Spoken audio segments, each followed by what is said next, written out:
Bonjour, bienvenue à cette troisième partie de notre cours qui abordera le passage du modèle linéaire au modèle circulaire pour l'entreprise. Nous avons vu dans le premier cours que l'économie circulaire est un modèle qui propose un changement de paradigme et qui lie les trois domaines euh,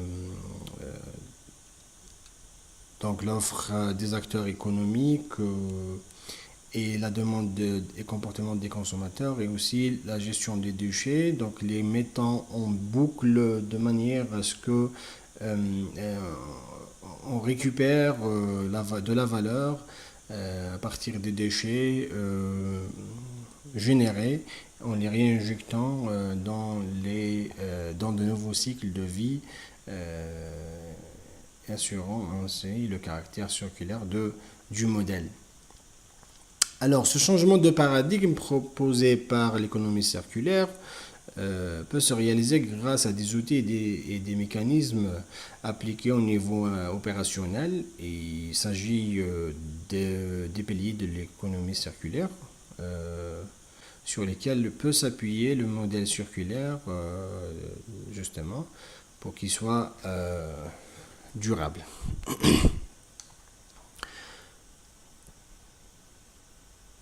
Alors, quels sont les piliers de l'économie circulaire? Nous avons vu que pour chaque domaine, il y a un certain nombre de piliers. On distingue 7 piliers en tout. Et bon, pour le premier domaine, nous avons 4 piliers. Le premier pilier, c'est l'approvisionnement durable, qui s'intéresse aux conditions d'extraction et d'exploitation des ressources et à l'achat durable. Le deuxième pilier, c'est l'éco-conception, qui prévoit dès la conception de diminuer la quantité de matière et d'allonger la durée de vie et de faciliter la réparation, le recyclage et le remanufacturing des produits en fin de cycle de vie. Le troisième pilier, c'est l'écologie industrielle et territoriale qui prévoit une organisation optimale du territoire et une gestion aussi optimale des flux qui sont produits sur ce territoire via le flux d'échange, de mutualisation et, pardon, et donc la réduction des circuits. Par exemple, la chaleur par exemple, produite par un incinérateur peut servir de source de chaleur aussi pour les serres de culture dans un champ d'à côté. Voilà. Et aussi les déchets qui sont produits dans un ménage peuvent servir aussi de ressources ou de matières premières pour une usine riveraine.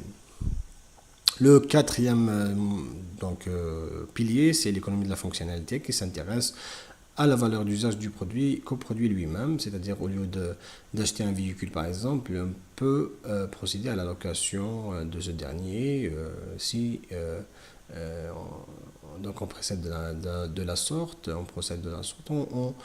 on contribue à diminuer la quantité de matière utilisée pour la construction de véhicules, enfin la production de véhicules pour autant de monde. Le deuxième domaine qui est donc la demande des comportements des consommateurs, on distingue dans ce domaine 2 piliers, qui est donc le premier, ça sera la consommation responsable, qui consiste à considérer avant chaque consommation les impacts environnementaux qui peuvent être générés par notre comportement de consommateur, opérateur économique qu'on est, ou simple ménage, enfin simple citoyen ou ménage. Le deuxième pilier, ce sera l'allongement de la durée d'usage, et cela par le recours à des pratiques de réparation, de vente à l'occasion par exemple, ou carrément de dons, ou bien à l'achat d'occasion dans le cadre de la réutilisation des produits. Le dernier pilier, enfin le dernier domaine, donc a un seul pilier, c'est le recyclage, c'est la gestion des déchets, et qui permet donc de utiliser la matière première issue des déchets et le réinjecter dans un nouveau cycle de vie d'un nouveau produit. Alors, si on s'intéresse maintenant au passage du modèle linéaire au modèle circulaire dans l'offre que propose l'entreprise, cela nous amène à faire appel au business model Canva que vous avez vu déjà, mais qu'on va essayer de conceptualiser autrement via ce schéma.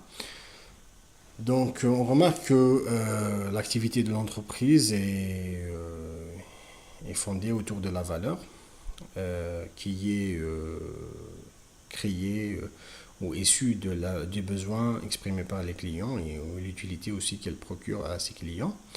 Mais autour de la valeur, nous avons un certain nombre d'activités qui contribuent en amont à créer cette valeur et en aval à la délivrer aux clients. Donc en amont, on parle d'activités clés, de partenaires clés, de ressources clés, de structures, des coûts.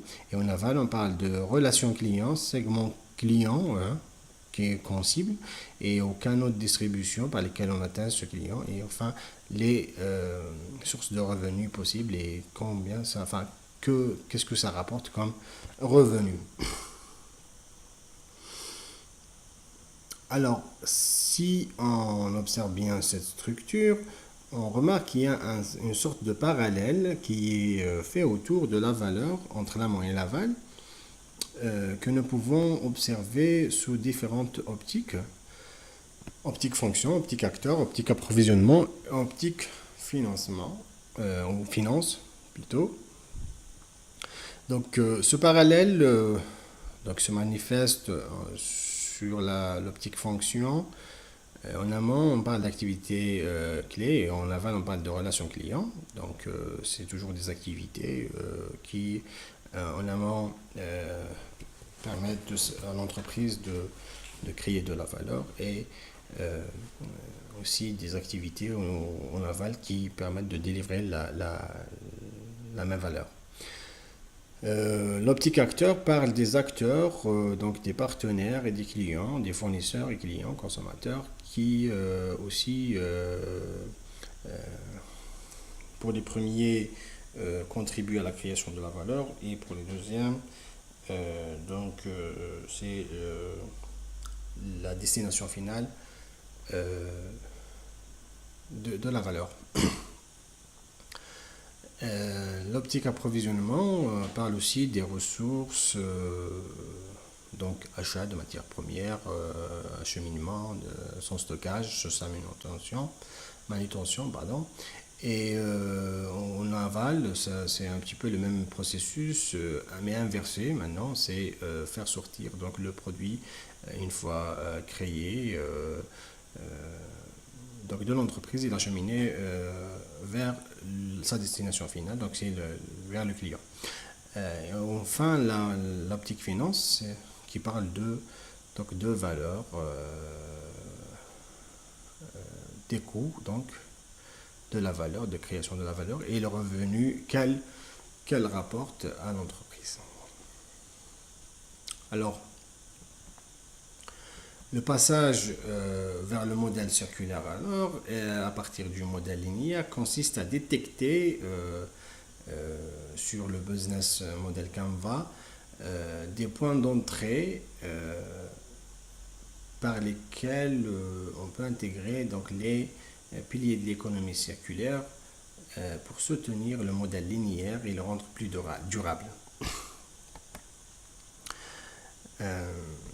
Comment cela s'effectue concrètement? Le tableau suivant donc, propose donc, des points d'entrée pour chaque optique en amont et en aval à travers donc, la proposition d'un certain nombre de questions auxquelles il convient de répondre pour trouver donc, des points d'entrée et quels sont les les piliers d'économie circulaire qu'on peut intégrer au niveau de chaque fonction, de chaque optique, en amont et en aval.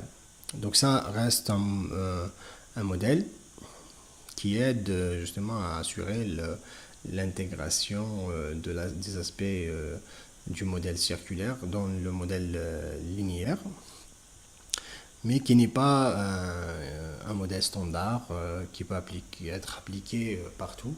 Bien sûr, il faudra toujours qu'il y ait des adaptations aux spécificités de l'entreprise et du projet. Alors, dans le circuit, dans la boucle de l'économie circulaire, l'entreprise a le rôle donc, de créatrice de valeur. C'est pourquoi donc, il faut agir sur la valeur aussi, et intégrer de la même manière au niveau de la chaîne de valeur des outils qui permettront de transformer la chaîne de valeur et l'adapter au modèle circulaire. Aussi de la même manière, donc un certain nombre de questionnements qu'il faudra donc, ou qu'il convient de quand même se poser et y répondre pour trouver des points d'entrée au niveau aussi de la chaîne de valeur. Bien sûr, pour deux objectifs, de transformer la chaîne de valeur et l'adapter au modèle circulaire, mais aussi trouver des sources davantage concurrentielles.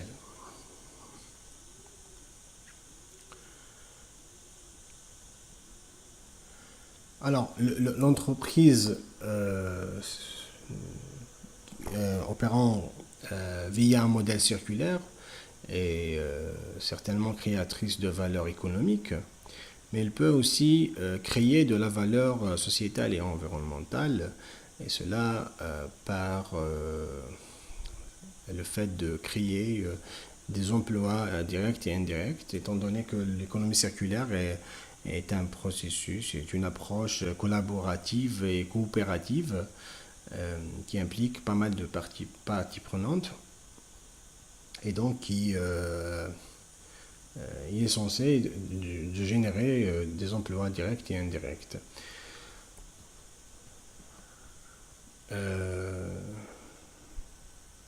L'activité de l'économie circulaire aussi suppose aussi de faire de la sensibilisation. Hein. Ça peut être même une forme de promotion et de marketing à la valeur créée qui respecte bien sûr l'environnement et qui a un impact environnemental et social important qu'il convient aussi de faire valoir, mais aussi de sensibiliser la population à adopter le comportement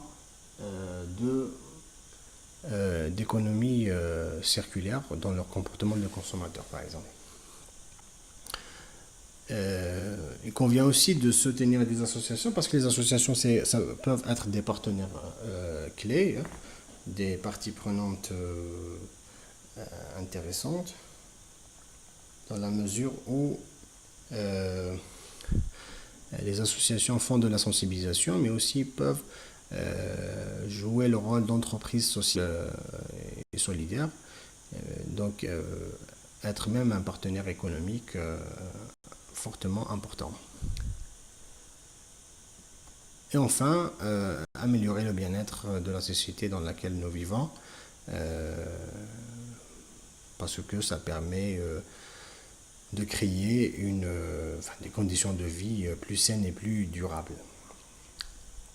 Voilà, ainsi, donc on arrive à la fin de notre présentation et je vous laisse avec certaines images de l'association Almaver du village Egelsafen de la wilaya de Tizi Ouzou qui font un travail formidable dans la collecte plutôt des déchets, le compactage, et puis dernièrement ils ont pu signer une convention avec une entreprise qui récupère tous les déchets donc compactés.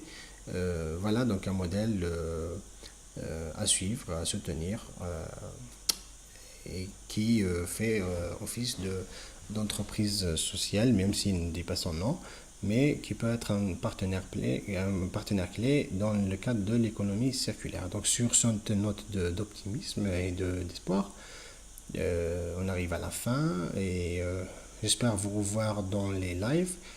D'ici là, préparez vos questions pour plus d'échanges, plus de bénéfices en termes de connaissances et d'échanges. D'ici là, je vous dis à bientôt.